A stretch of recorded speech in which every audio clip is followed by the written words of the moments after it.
cerita nih Habib mengenai keteladanan Habib Anis yang bisa kita petik.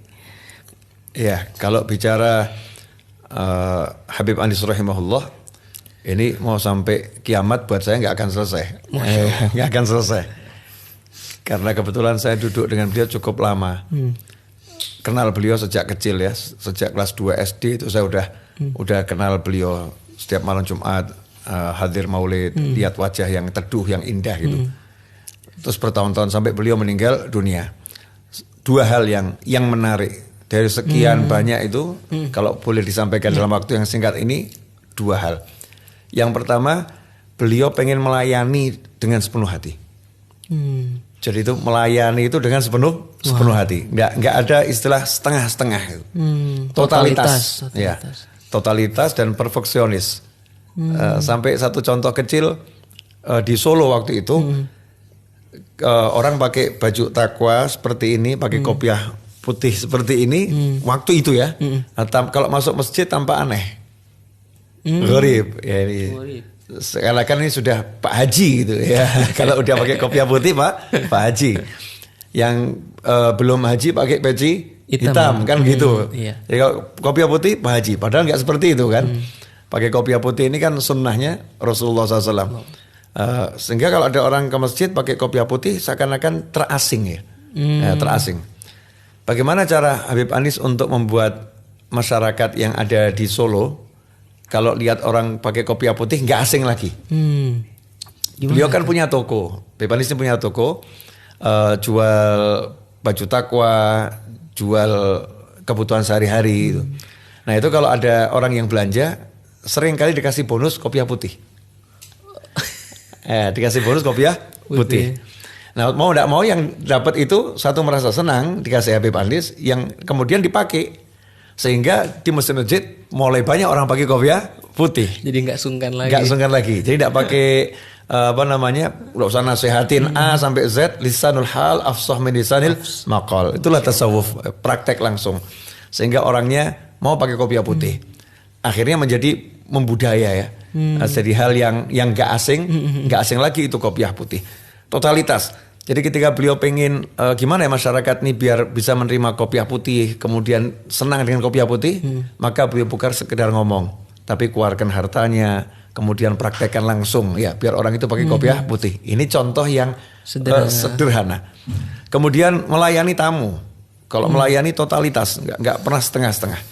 Pernah ada tamu tuh dari Yaman ya. Tamu dari Yaman kebetulan juga pejabat dari kementerian di Yaman sana berkunjung ke Solo, itu pengen ketemu Habib Anis. Jadi ada urusan dengan urusan negara ya, urusan negara, karena di Solo jadi pengen ketemu Habib Anis. Maka saat itu Habib Anis mengatakan, saya akan bawa kamu ke Tawangmangu. Tawangmangu itu gunung kan ya di dekat Solo, yang pemandangannya sangat indah. Walaupun datangnya habis Jumatan, nanti maghrib mau terbang kembali ke Jakarta. Waktunya singkat. Tapi karena pengen nyenengin tamunya ini, ya kamu saya ajak ke Tawangmangu, makan siang di sana, ya kemudian minum teh yang enak. Setelah itu nanti diantarkan ke bandara. Sehingga tamunya ke Solo cuma sesaat, merasa puasnya luar biasa. Saya sampai diajak untuk lihat pemandangan yang indah. Karena di Yaman sana yang dilihat kan batu ya. Kalau gunung yang dilihat kan batu. Sehingga kita lihat hijaunya Indonesia itu jadi jatuh cinta sama negara kita. Ya senang sama Indonesia tuh. Nah itu contoh bagaimana totalitas memuliakan tamu. Nah kemudian yang menarik lagi, himmahnya besar. Semangatnya tinggi. Gak pernah kalau punya semangat nanggung-nanggung. Semangatnya besar, kemudian cita-citanya juga besar. Gak melihat yang dimiliki. Nah, biasanya orang punya cita-cita besar itu takut karena melihat yang dimiliki. Nggak punya modal. Nggak punya modal.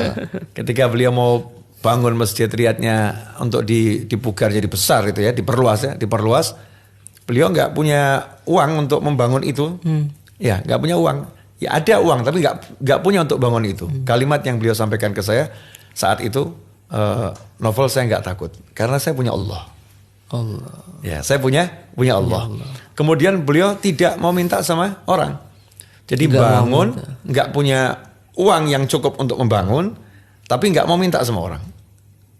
Saya punya Allah. Orang bertanya-tanya apa bisa selesai itu? Subhanallah ya selesai.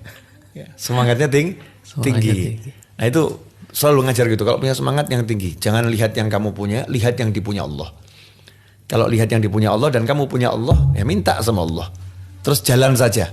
Gak usah kebanyakan pikir gitu. Semangatnya menggebu-gebu, kuat gitu. Sehingga pernah beliau kan sakit jantung ya. Sakit jantung itu ya sudah lumayan sebetulnya sakit jantungnya itu. Tapi ngimamin tarawih 20 rakaat 1 juz seperempat. Ya Allah. Itu ngimamin. Seringkali ketika mau ngimami dadanya itu lagi sesak gitu ya. Sebetulnya kalau normal nggak kuat itu orang dengan dada yang sesak seperti itu harus ngimami baca dengan suara yang keras. Tapi beliau berkata karena semangatnya pengen ngimami, begitu Allahu Akbar hilang tuh sakitnya. Jadi, karena apa? Semangatnya yang kuat ini. Bagaimana menjalankan amanatnya Allah Ta'ala, mimpin orang jadi imam, mimpin makmumnya, mimpin masyarakat yang datang pengen mendengarkan suara beliau baca Al-Quran dalam sholat, ya mimpin berdoa dan seterusnya. Nah semangat yang besar itu membuat orang di sekitarnya dekat ya merasa seperti hidup nggak di dunia, seperti di jannah, seperti di surga. Sehingga di dekatnya tidak ada rasa suntuk, ya dekat beliau tidak ada rasa nggak enak, semuanya jadi enak. Terpancar energi. Karena energinya tadi semangatnya tinggi. Orang yang dekat yang tadinya semangatnya lemah-lemah, deketin aja jadi muncul semangatnya tinggi. Masya Allah. Itu Habib Anis. Banyak hal ya. Ada yang terakhir itu senyumnya. Nah itu senyumnya tuh yang termasuk bagian daripada tadi itu melayani orang.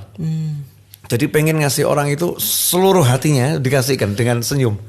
Kalau beliau ngomong sama saya, yang saya ingat ayah saya itu ahli zikir. Jadi Habib Alwi, ayahnya Habib Anis, baca kalimat La ilaha illallah 1 hari nggak bisa dihitung.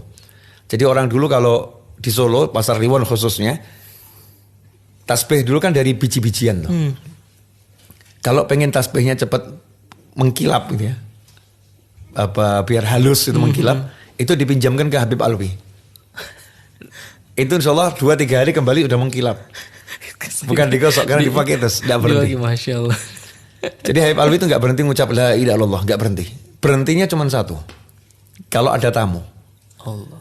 Begitu ada tamu, pengen ngajak bicara tamunya, ya beliau berhenti, seluruh dirinya dihadapkan ke tamunya dengan senyum, ya dilayani tamunya, selesai, lanjutkan lagi.